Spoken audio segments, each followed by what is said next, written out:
আজি আমাৰ চিৰাং জিলাৰ আমাৰ যিটো তিনিটা সমষ্টি বিজনিক বাদ দি তিনিটা সমষ্টি আমাৰ স্কুটিনি ইতিমধ্যে সমাপ্ত হৈছে। আমাৰ 13 চিৰাঙত আমাৰ 7জন কেণ্ডিডেটক আমি তেওঁলোকক একচেপ্ট কৰিছোঁ। 28খন নমিনেশ্যন ভেলিড হৈছে। 7জন হৈছে আপোনাৰ 13 চিৰাঙত, আপোনাৰ 14 চিৰাঙত এডুৱাৰ এছটিত টোটেল একচেপ্ট হৈছে আপোনাৰ 7জন, তাৰে এজন ৰিজেক্ট হৈছে। তাৰপিছত আপোনাৰ 15 কাজল গাঁৱত 5জনে কৰিছিলে, 5জনে ভেলিড হৈছে, তেওঁলোক আটাইকেইজনক আমি একচেপ্ট কৰিছোঁ নমিনেশ্যন। আৰু চিৰাঙৰ দুৱাৰত এজন আমাৰ ৰিজেকশ্যন হৈছে।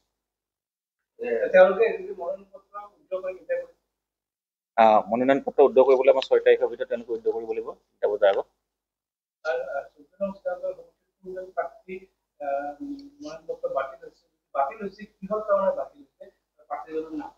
আমাৰ 14 চিৰাং দুৱাৰ ষ্টেট কনষ্টিটুৱেঞ্চিত আমাৰ 8জন আছিলে, 8জনৰ 7জন ভেলিড হৈছে, এজন আমাৰ ৰিজেকশ্যন হৈছে। ৰিজেকশ্যন হোৱাজন হ'ল চাংগ্ৰাং ব্ৰহ্ম, তেখেতে ইণ্ডিপেণ্ডেণ্ট কেণ্ডিডেট হিচাপে প্ৰতিদ্বন্দ্বিতা প্ৰাৰ্থী হিচাপে আগবঢ়াইছিল।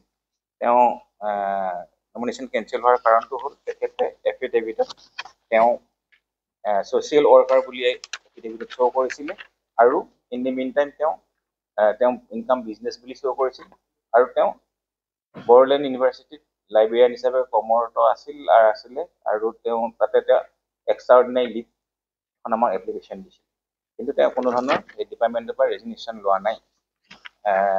এতিয়া আমি আহিলোঁ আমাৰ as per BTC election rule মতে তেওঁ 16D read with the rule 221 in bracket 2 A in bracket A of the Bodoland territorial council election rule 2004 এইটো ভাইলেশ্যন হৈছে, যিহেতু তেওঁ যদি চৰকাৰী চাকৰি চেণ্ট্ৰেল গভৰ্ণমেণ্টে হওক বা ষ্টেট গভৰ্ণমেণ্টে হওক তেখেতে ৰিজিগনেশ্যন নিদিয়াকৈ তেওঁ প্ৰাৰ্থিত্ব আগবঢ়াইছিল, সেইকাৰণে সেইটো কাৰণতে আমি তেখেতক ৰিজেকশ্যন কৰিছোঁ।